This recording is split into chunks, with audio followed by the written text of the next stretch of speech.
Financial abuse. Yes, I said it. Financial abuse is not love.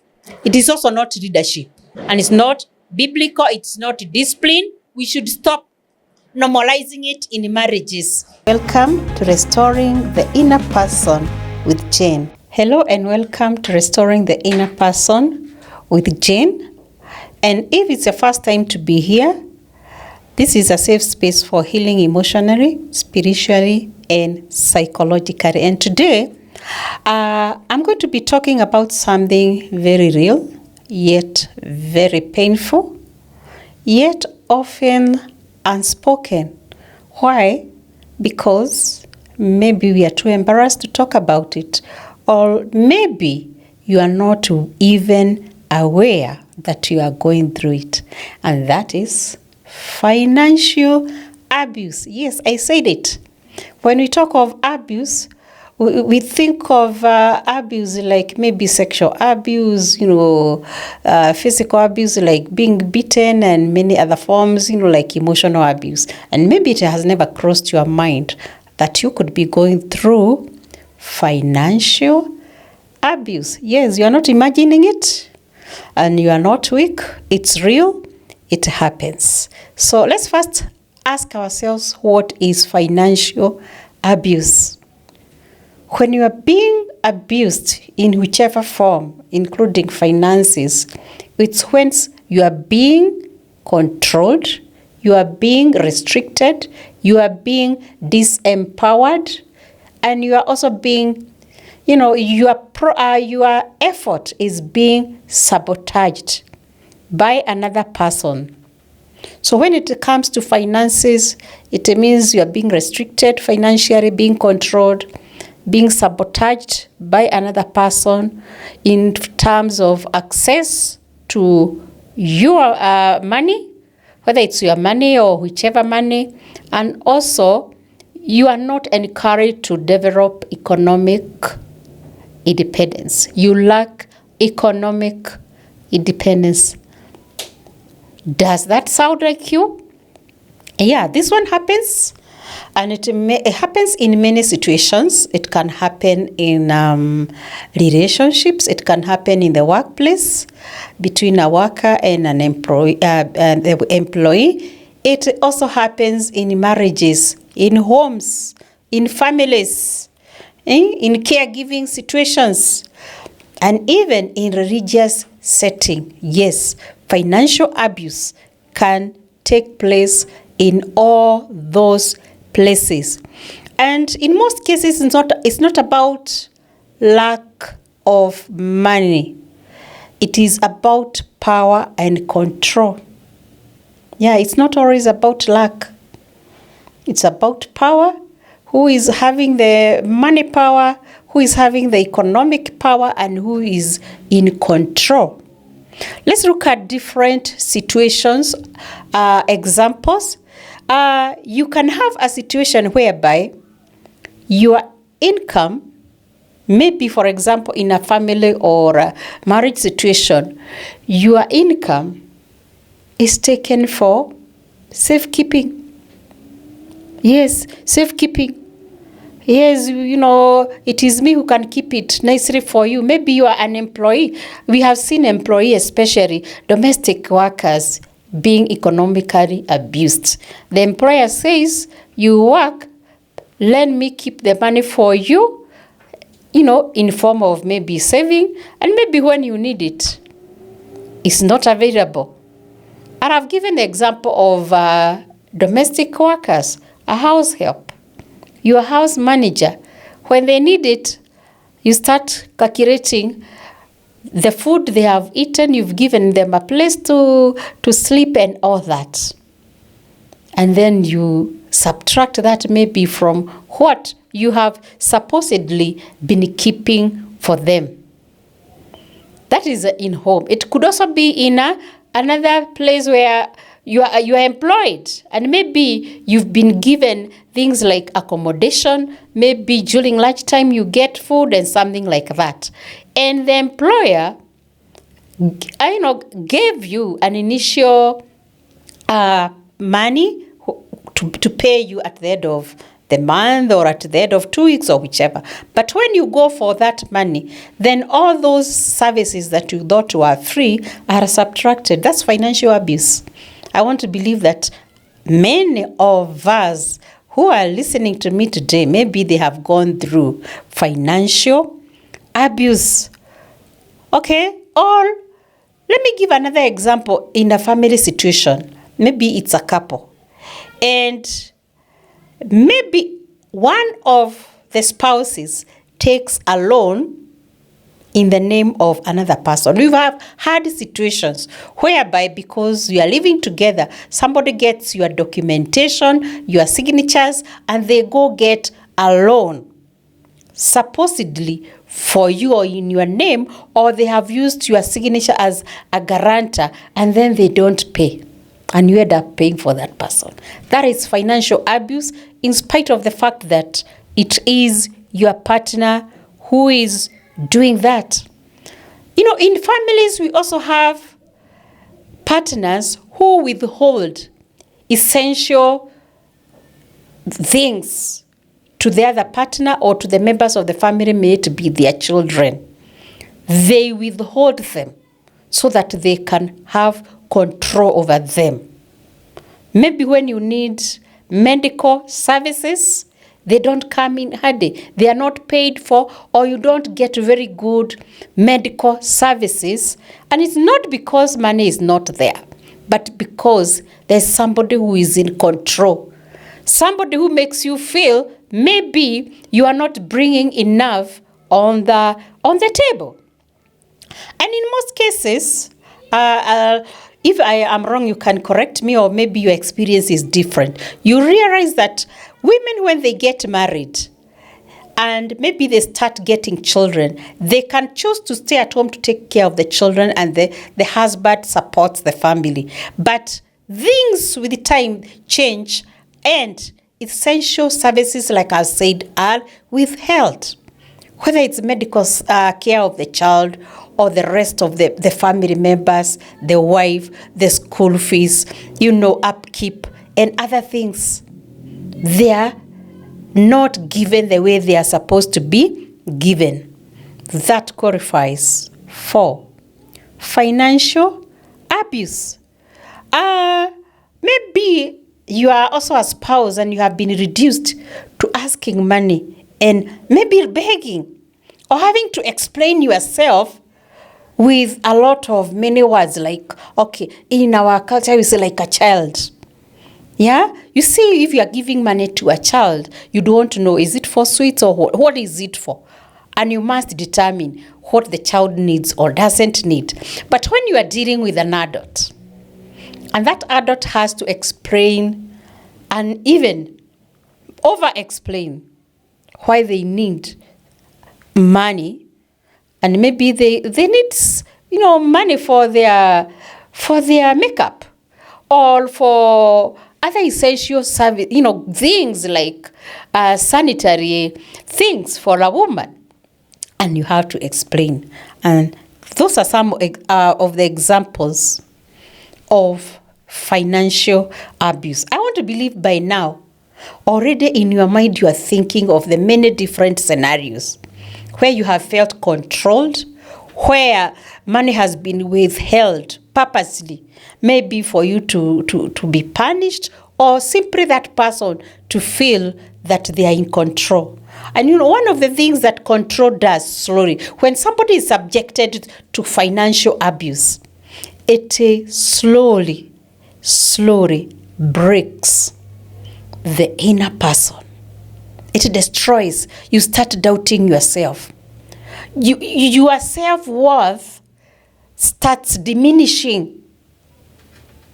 You actually, at the end of the day, you are controlled the way you can control a vehicle.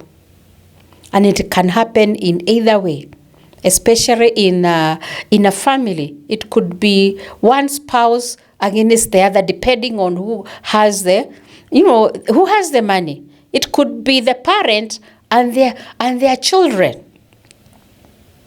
Yes, their parents who control And we have very, very many examples until maybe at a certain time we have had grown-up children even going to an extent of even killing their parents. Why? Because they have experienced financial abuse all along, most of their life, and they have seen that their parents are able, but they've not provided for them as much as they are supposed to have done it. So it breaks the inner person slowly and slowly. It destroys. So let's look at specifically the psychological impact of financial abuse. So financial abuse does not just affect your wallet. It affects you emotionally. It affects your mind, your thought processes, and it also destroys your self-identity. Let me give some examples of these psychological effects. And one of it is experiencing feelings of helplessness and hopelessness. Helplessness and hopelessness. When you are not able financially and you are not in a position even to start earning. Maybe you start an income generating project, it is sabotaged. You start, you go for looking for a job, you work for some time, and then you experience sabotage. We have had spouses even who go and destroy the relationship in your workplace such that you end up being laid off. Yes, it has happened. Such that at the end of the day, it can make somebody to be helpless and hopeless. They can also feel trapped. It also causes a lot of fear, a lot of anxiety, not knowing what tomorrow holds for you. Yes, a lot of anxiety and a lot of fear of the unknown. You don't know what will happen. You don't know what, how you will settle down. Maybe you are aging and you are still not able to make ends meet. You are not in charge of yourself. Another thing is that it destroys your self-esteem. It destroys your self-value. When you are treated that, when you are financially abused, you simply, what is destroyed? It is your self-worth, your self-value.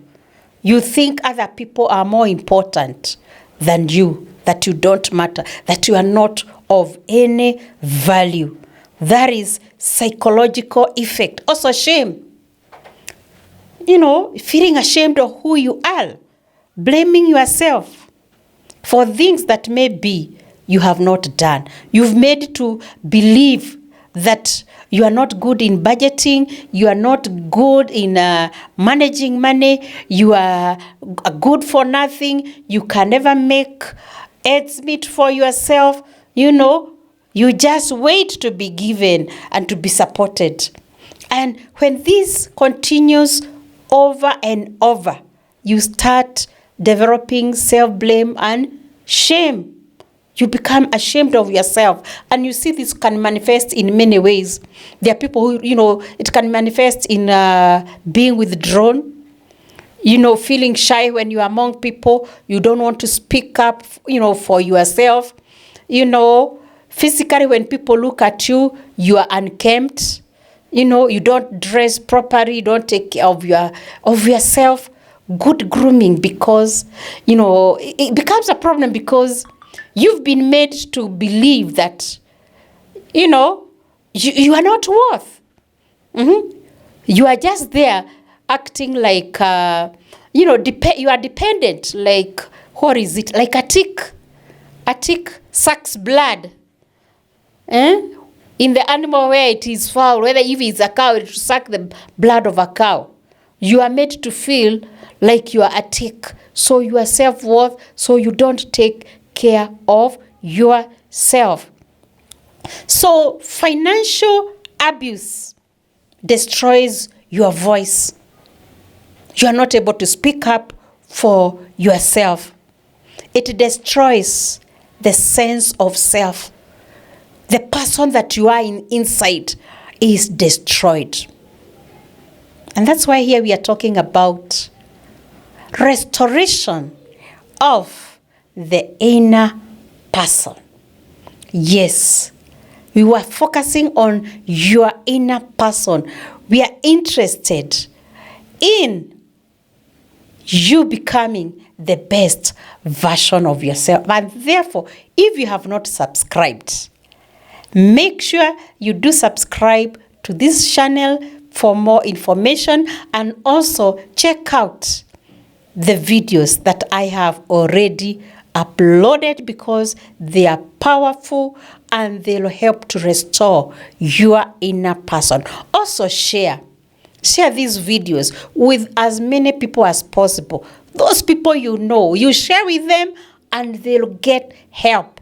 They'll be aware and they'll start working. They'll start their journey of inner restoration. And make sure also you comment, give us feedback. Tell us what we need to talk about more, areas that you feel we need to address. And also if you need help, maybe you need a counselor, you can also contact us so that we tell you where we are working from, and also give you referrals of your nearest place. So having said that, let us move on and see, how does financial abuse affect your spirituality? Yes, does it affect your spirituality? It does. You see, you could be a very spiritual person, you are a Christian, you are praying about this, but you realize that a good spouse does not question money matters. That is, they'll not go into details. They understand your needs. But when you are abused, you may be told to pray more and more. And therefore, financial abuse can bring spiritual confusion. It can create doubt. It can reduce your faith. It can bring confusion in understanding some matters like submission. It could also be confused, like depending also on your culture, like women are supposed to be provided for, or vice versa. It doesn't matter. Children are supposed to be provided for. So like when they ask you, you're supposed to be provided for. That's a confusion. So it can make some spiritual matters to be misunderstood, like submission, like provision by maybe the male in the relationship. Also, when you are being controlled financially, you lose your self-control because you are being controlled by another person. When you lose your self-control, it means you are not in charge of your life. You are not in charge of your thought processes. You are not in charge of making decisions. Losing self-control, you are losing one of the fruits of the Holy Spirit. And with that, let me read the Bible in the book of Deuteronomy chapter 7 and verse 8. This is what it says. Do not be hard-hearted and tight-fisted toward your poor brother.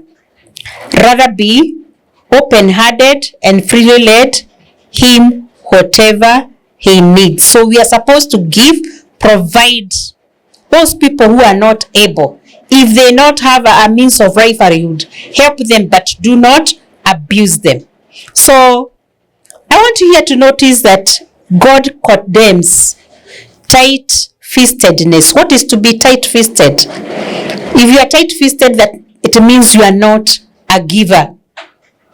Do not use that as power. You have the money, and therefore you tight-fist, you don't give it. The Bible encourages you give, you help. It is God who gives, and therefore you also give other people. That, having said that, I should say that when we are tight-fisted, it dishonors God. You dishonor that person, and by dishonoring them, you dishonor God. Whether it is a person who is under your employment, you have employed someone, whether it's your child, whether it's your spouse, or other family members, extended family members. Here in Africa, we value the extended family. So how are you treating them? Are you abusing them financially? Having said that, I want us to ask ourselves, how comes that people could be experiencing financial abuse and they don't talk about it? Why is it so hard not to speak up, or sometimes even to leave a situation? Whether you are a distant, you are a relative of somebody and they are abusing you, or you are an employee, or you are a spouse, how comes you don't speak it up? Or you are not even living. You see, I've said that it destroys the sense of self. And when you are controlled, it means you are not even in charge of your thoughts. You are not in charge of your decisions. You are not in charge. So one psychiatrist by the name of Viktor Frankl wrote this, that when we are no longer able to change a situation, we are challenged to change ourselves. When we are no longer able to change a situation, we are challenged. That is a challenge. So we need to work on ourselves. We need to do something when we can no longer change it. So, but hear this very carefully, that healing does not start by living. Healing starts with clarity, by understanding. That's why I'm here, to help you understand that this could be the situation that you are going through. Start by understanding and then asking yourself questions. If this is the situation, how can I handle it differently? So dealing with it does not start by living, because you may not, maybe in your working place, how do you handle it differently? Ask yourself, what options do you have? If you are a wife, what options do you have? If you're a husband and you're experiencing financial abuse, what options do you have? If you are a child and maybe you are an adult, what options do you have? I want to say also that financial abuse is not a lot of things. I want to give you some statements that show what financial abuse is not. So, one is that financial abuse is not love. When you are being controlled, maybe in a marriage situation, that is not love.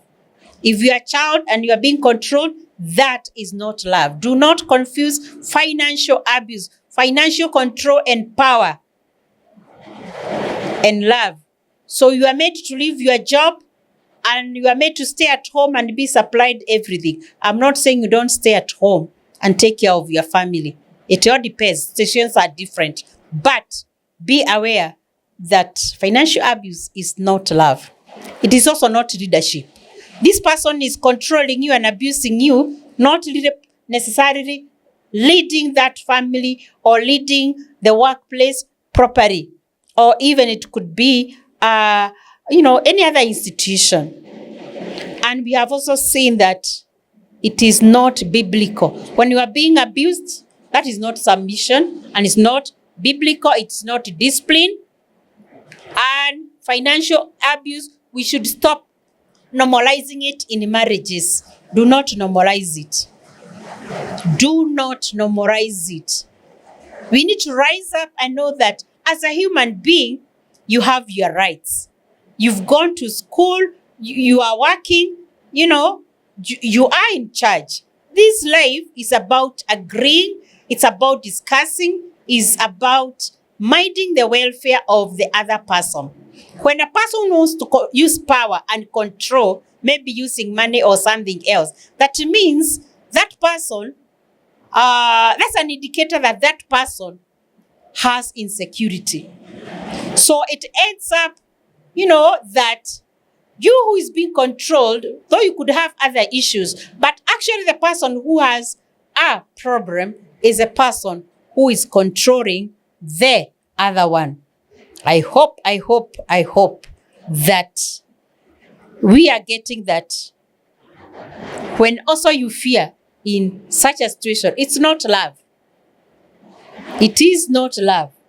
Fear is not love, and control, it doesn't mean that you are humble. If you accept to be controlled financially, it doesn't mean necessarily that you are humble. The truth is that you could be suffering. So, as we near towards the end, I want to give you some steps towards healing from financial abuse. Just some tips. The first one, from what we have discussed, I want you to study the patterns. Be aware of financial patterns. How have you been treated? Whether it's your workplace or wherever. How is the person with the power, with the control, been treating you? Are there patterns, repeated patterns that you can notice they have been consistent? Another tip, if you find that, always make sure that you keep documents so that when you need to support yourself or your claims, you can have supporting information.